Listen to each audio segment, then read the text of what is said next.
Taarabu asili ni ghali sana, watu hawamiliki kununua, ndio maana chimbuko likaja la music wa modern taarab. Hii imekuja ni biashara. So when you listen to the first version of Bikidude or BCT, it was still, you know, it's not the accordion, the traditional instruments that they were using. Lakini kwa wengi ladha halisi ya muziki huu umeanza kutokomea kutokana na chimbuko la modern taarab. Kikubwa hata hivyo ni hofu ya kusambaratika na kusaulika kabisa kwa taarab asilia. Huwezi kuwalaumu, ni wakati wao. Fujo, ruka. Yatasema neno hili. Mimi naamini kuwa bongo flavor ina wasikilizaji wake na taarab ina wasikilizaji wake wengi upande wa pwani ambao wengi wanasikiliza hizi taarab. Nipitishe bodala huko tukakutane. Kama inavyoshuhudiwa na muingilio wa mziki wa kizazi kipya unaojaribu kukopa huku na kule na kuwa huku hawapo na kule hawapo. Najamini niko peke yangu ndo maana natamba.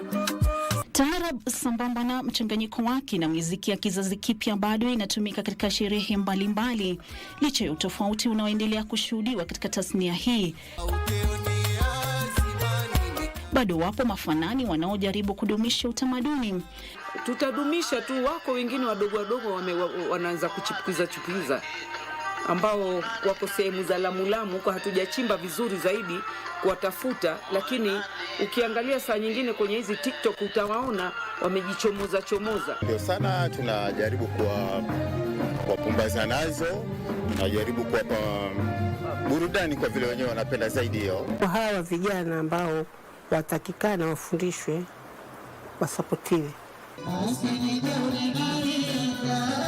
Dhamira ikiwa kumpa raha yule wa zamani na wa sasa.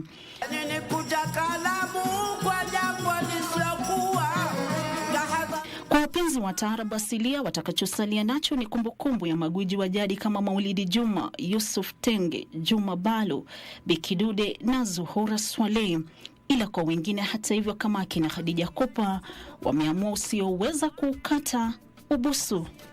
Licha ya ufujaji wa taarab asilia na soko kukumbatia mengine, bado wapo wanaodhamini taarab asilia ambao kwao hakuna mfano wake.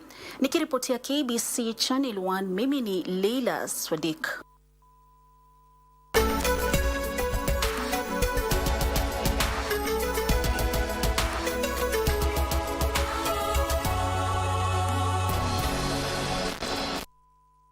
Mtazamaji, makala hayo ya taarab yanafungua rasmi taarifa zetu za Kurunzi Mashinani siku ya leo. Karibu sana tukupashe ambao tumekuandalia. Mimi naitwa Gladys Mungai, naye Byron Naburi ndiye mfasiri wetu kwa lugha ishara. Moja kwa moja mtazamaji, tunaanza na taarifa kwamba serikali ya Jamhuri ya Slovakia imetoa msaada wa chakula kwa Wakenya walioathiriwa na ukame na mafuriko katika kaunti ya Tana River. Akizungumza katika uwanja wa ndege wa kimataifa wa Jomo Kenyatta, hii ni baada ya kuwasili humu nchini na kuhudhuria mkutano wa mazingira wa Umoja wa Kimataifa UNEA na mazungumzo baina ya Kenya na Slovakia. Naibu Waziri Mkuu wa Slovakia ambaye pia ni waziri wa masuala ya mazingira Thomas Taraba, ambaye anaongoza ujumbe kutoka taifa lake, alisema msaada huo ni sehemu ya ahadi ya nchi yake ya kusaidia na kuimarisha uhusiano baina ya mataifa hayo mawili. Aidha, msaada huo mtazamaji ulikabidhiwa shirika la Msalaba Mwekundu humu nchini.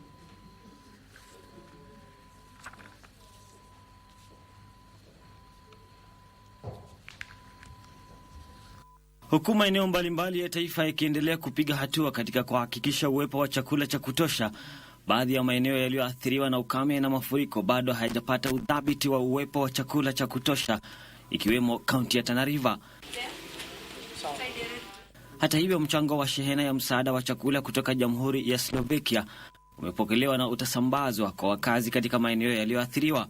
Akizungumza katika uwanja wa ndege wa kimataifa wa Jomo Kenyatta baada ya kuwasili nchini kwa ajili ya mkutano wa kimazingira wa Umoja wa Mataifa UNEA na mazungumzo baina ya Kenya na Slovakia, naibu waziri mkuu wa Jamhuri ya Slovakia ambaye pia ni waziri wa mazingira Thomas Taraba alisema taifa lake litaendelea kushirikiana na Kenya katika nyanja mbalimbali kama vile elimu, afya, maji, teknolojia na nishati ya kijani.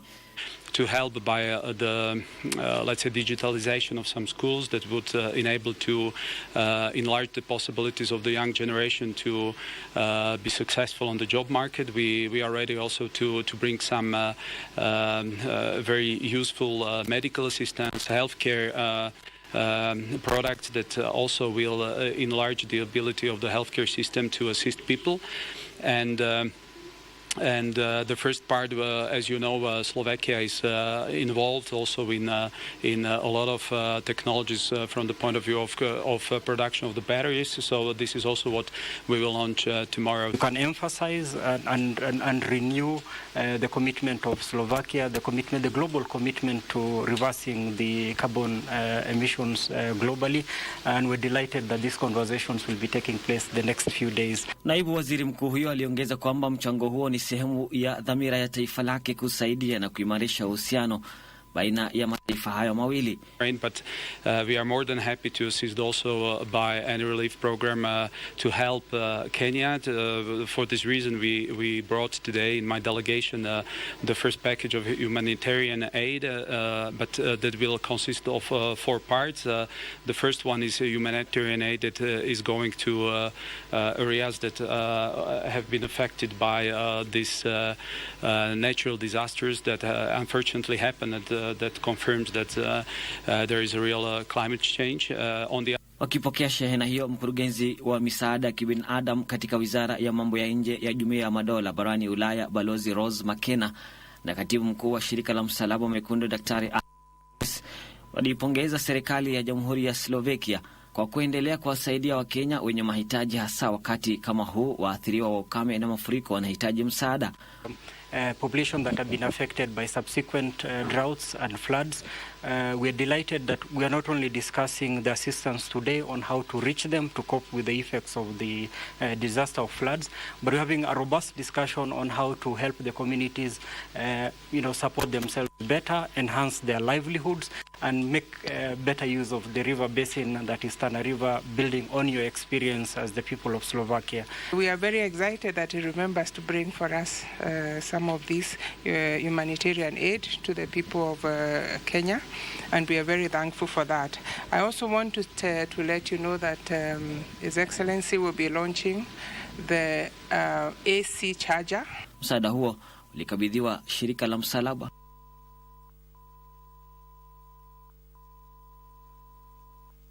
Kwenye kamati ya Kawi ambayo inawahoji baadhi ya maafisa katika wizara ya Kawi kuhusiana na mkasa wa gesi maeneo ya Embakasi. Hebu tuvuke huko tusikie ni yapi ambayo yanajiri.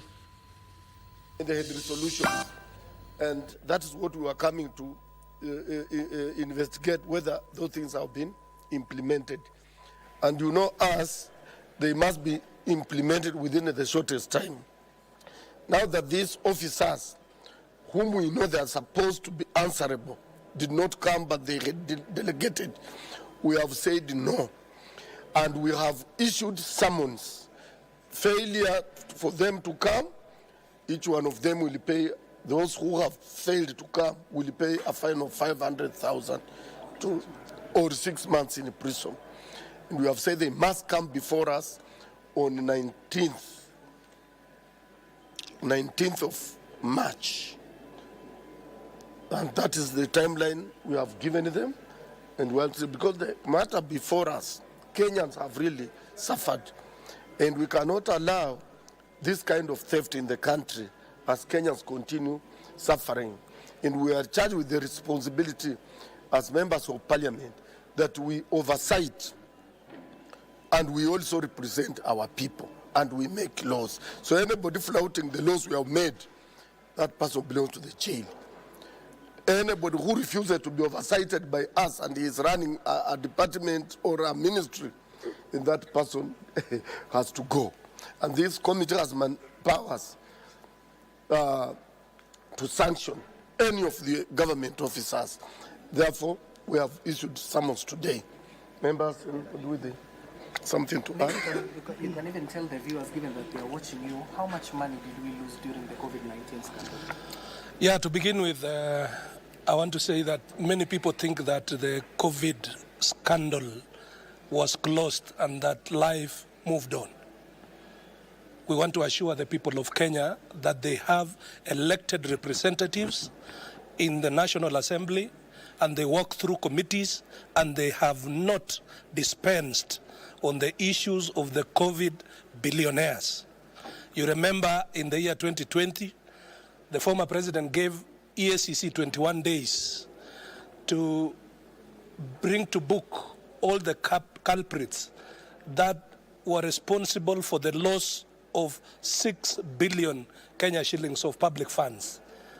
These people were unscrupulous companies who were actually the ones signing requisitions and giving themselves tenders, floating the procurement procedures. These companies, Kenyans have been waiting for them to be prosecuted, to return money that they took illegally from the people of Kenya. And wherever they are, the people responsible, the officers responsible, we have summoned all of them, including the Director of Public Prosecution, to come and face Kenyans. Mtazamaji, taarifa hiyo kuhusiana na masuala ya COVID-19 utaipata kwa uketo mwendo wa saa 7 na saa 1 na saa 3. Lakini tukirejea hapa studioni, makavazi ya kitaifa ya Kenya kwa ushirikiano na Chuo Kikuu cha Pwani yamezindua mkakati makususi wa kunakili na kuhifadhi historia kuhusiana na biashara ya utumwa humu nchini. Tazama. Katika magofu haya ya Mnarani ambayo ni eneo la kihistoria, makavazi ya kitaifa ya Kenya yamezindua mkakati wa kuhifadhi historia kuhusu biashara ya utumwa. Naibu mkurugenzi wa makavazi ya kitaifa katika eneo la Pwani, Athman Hussein, ameelezea haja ya kutekeleza mradi huo. Alidokeza kuwa licha ya kuwepo ishara za biashara ya utumwa humu nchini, kuna ukosefu wa kumbukumbu kuhusu biashara hiyo. Kulikuwa hakuna documentation nyingi iliyofanywa, uandishi mwingi kuhusiana na utumwa katika sehemu hii. Documentary kama hizi zikitolewa, aidha kwa kuandikwa kama vitabu ama kutengenezwa kama sinema, ni kuweza wale vizazi wetu vinavyokuja waweze kusoma ile historia. Ushirikiano huo wa kiutafiti unaoungwa mkono na washirika kutoka Poland unanuiwa kukusanya ushahidi na kunakili matukio ya madhila ya biashara ya utumwa kwenye madaftari, makala na sanaa. Documentary hii itakuwa shared across to students, wanafunzi wa historia, wanafunzi wa anthropology na hata wale wa archaeology. Kwa hivyo tunataka stema kama hii iwe itaonyeshwa kama shule, itaweza kuandikwa katika vitabu, ili siku za usoni watoto wetu waweze kujua mahali gani tulitoka na mahali gani tupo, na vipi vitu visa kama vile visiweze kujiripitisha kwa sura hii ama kwa sura nyingine katika siku zinazokuja. Ibrahim Busolo, ambaye ni mhadhiri wa mambo ya kale katika Chuo Kikuu cha Pwani, anaangazia changamoto zilizopo zikiwemo ukosefu wa stakabadhi hitajika na hakimiliki. Baadhi ya vitabu hivyo ama picha hizo zinapatikana katika maktaba za mataifa ya nje, hasa Uingereza, Marekani, na zote zimewekwa copyright. Huwezi ukazipata mpaka uzilipie ndio uzitumie. Inamaanisha kwamba kuna mtu mahali kwingine anatumia hizo picha ama michoro hizo kwa kutengeneza fedha, lakini waliohusika wenyewe hawajui. Masimulizi ya watu kama vile Kaviha Chengo yanadhadidi umuhimu wa kuhifadhi kumbukumbu hizi kwa ajili ya vizazi vijavyo. Hiyo historia ya utumwa naisikia imeniingia, na huwa nataka ipanuke zaidi, ijulikane zaidi. Na hata si mimi peke yangu, hata watoto wangu, wajukuu wangu, vipendekezo vyangu vile vinajua kulikuwa na nini, kuliendelea nini, na sasa tuko vipi wakati huu. Joanjunge, Kurunzi, Mashinani. Mtazamaji, katika ulimwengu unaokabiliwa na changamoto za kimazingira ambazo hazijawahi kushuhudiwa duniani, mikakati ya kuhifadhi mazingira imezaa matunda, huku vifaru wakihamishwa katika mazingira mapya. Wahifadhi wa vifaru wamesema hatua hii itasaidia zaidi katika uhifadhi wa vifaru. Ripota wetu wa masuala ya wanyamapori Alvin Kaunda alishuhudia shughuli hiyo katika hifadhi ya wanyamapori ya Loisaba, ambapo vifaru 21 weusi walihamishwa na kutayarisha makala yafuatayo. Tazama. Vifaru Zamani idadi yao ilikuwa kubwa barani Afrika na Asia. Sasa wanyama hawa wanakabiliana na hatari ya kutoweka kutokana na visa vya uwindaji haramu na kukosekana kwa makazi yao, hali ambayo imeathiri idadi ya vifaru humu nchini. Hata hivyo, juhudi za kuwahifadhi zimezaa matunda, kwani idadi ya vifaru weusi humu nchini imerejea jinsi ilivyokuwa awali, kutoka vifaru 400 miaka ya 80 hadi vifaru 1000 kwa sasa. We are sending a few to Samburu area, to a conservancy over there. We'll be sending to different places. So as it is right now, the rhinos that we have, the just 2004, need to move to new locations so they can breed faster, be able to grow faster. Mojawapo ya juhudi hizo ni kuwahamisha vifaru weusi 21 kutoka mbuga ya kitaifa Nairobi hadi hifadhi ya Loisaba iliyoko Nanyuki, kaunti ya Laikipia. Hifadhi za Nairobi, Lewa na Olpejeta zilikuwa na idadi kubwa ya wanyama. When we are selecting these individuals, we select them to match and improve on their genetic makeups. So if we go to Nairobi, we select individuals that we have bred over time. When we come to Lewa, we end 12 of them in Lewa, and we were able to pick that are not going to compromise their genetic makeup. Ilihitaji maafisa wenye utaalamu pamoja na madaktari wa wanyama kutoka shirika la kuhifadhi wanyamapori KWS na washirika kukamilisha shughuli hiyo ya siku 18 iliyokumbwa na changamoto si haba.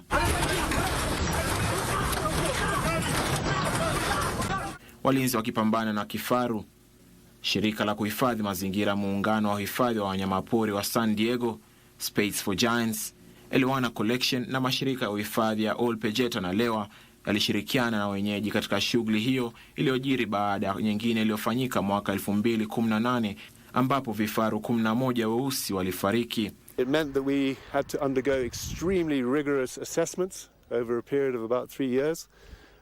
Science-led about browse and conditions and ability for the landscape to house the eastern black rhinos. Management to investigate whether we had the capability, security, land tenure, finance. Everything was carefully assessed and verified. This remarkable turnaround has been driven by government, determined, coupled with efforts and support of many local and international organizations, and this also includes communities that live with this wildlife. The strategy adopted by the Kenyan Wildlife Service for the conservation of black rhinos has been to create a meta population across the country. Vinasaba vya maumbile ni nguzo muhimu katika maisha ya kila kiumbe. Uhamishaji vifaru husaidia kubuni mazingira mapya kwa wanyama hao kuzaana, kuzuia uzao wa kizazi kimoja na kuimarisha afya ya vifaru. What this effort does is it creates a new sanctuary where black rhinos can be established and the population can grow, because the biggest limiting factor for black rhino conservation in Kenya today is uhamishaji vifaru hao umeshuhudia hifadhi ya wanyama ya Loisaba ikinakili kuwepo kwa vifaru mara ya kwanza katika kipindi cha miaka 50 baada ya kuangamizwa na wawindaji haramu miaka 1970. Uhamishaji huo sio bora tu kwa vifaru hawa, bali unachangia makuzi ya uchumi wa eneo hayo, kubuni nafasi za ajira na kufanikisha juhudi za maendeleo katika jamii kupitia utalii wa kimazingira. For us it's a huge step to bring back a megafauna after an absence of more than 50 years, and to really prove that conservation can succeed and conservation can contribute and create benefits for communities and the economy, the wildlife economy at large. Kwa kubana maeneo ambayo vifaru hao wamehamishwa, wana mazingira wanajitahidi kuwalinda wanyama hao dhidi ya wawindaji haramu. Kiprotia Kurunzi, mie ni Alvin Kaun. Mtazamaji, taarifa hii inatamatisha awamu ya kwanza ya taarifa zetu za Kurunzi Mashinani.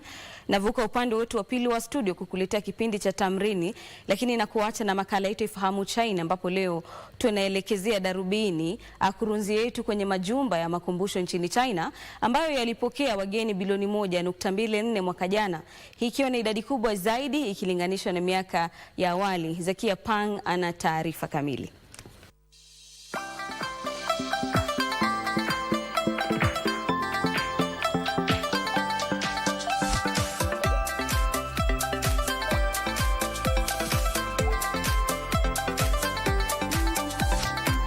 Ujambo na karibu katika kipindi cha Ifahamu China. Mimi ni Zakia Peng.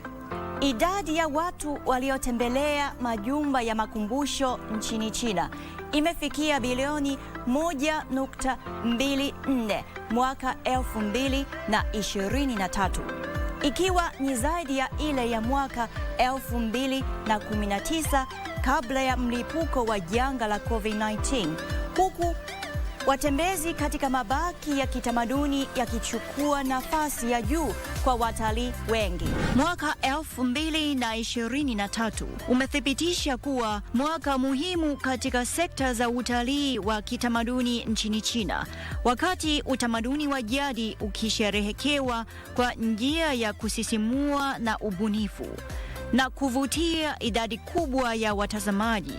Kutembelea majumba ya makumbusho kumekuwa ni mwelekeo mpya, huku watu wengi wakitafuta matukio ya kipekee. Katika jumba la makumbusho la taifa mjini Beijing, watu wanasongamana kuzunguka mabaki maarufu ya maelfu ya miaka iliyopita. Mabaki ya kihistoria na maandishi yamepewa uhai kwa kutumia msaada wa teknolojia za kisasa za uhalisia wa sauti na picha. Zaidi ya nusu ya wageni waliotembelea jumba la makumbusho la taifa kwa mwaka mzima ni vijana walio na umri wa chini ya miaka 35.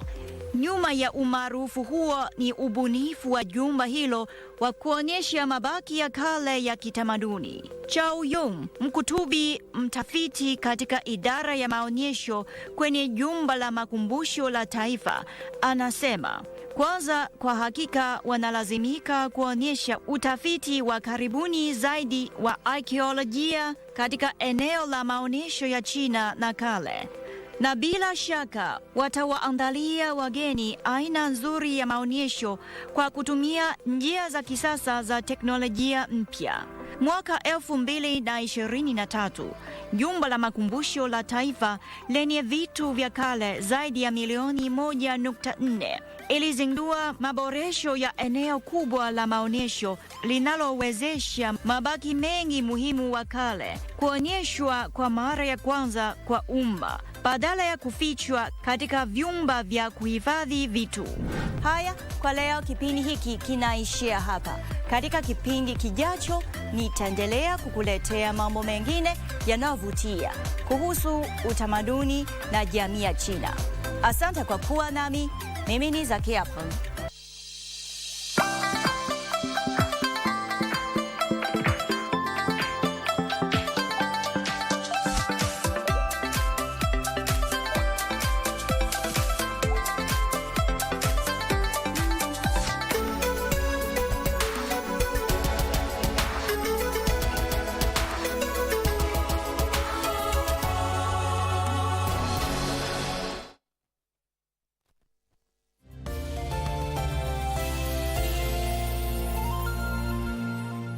To get past pain as your skiza tune, dial *812*5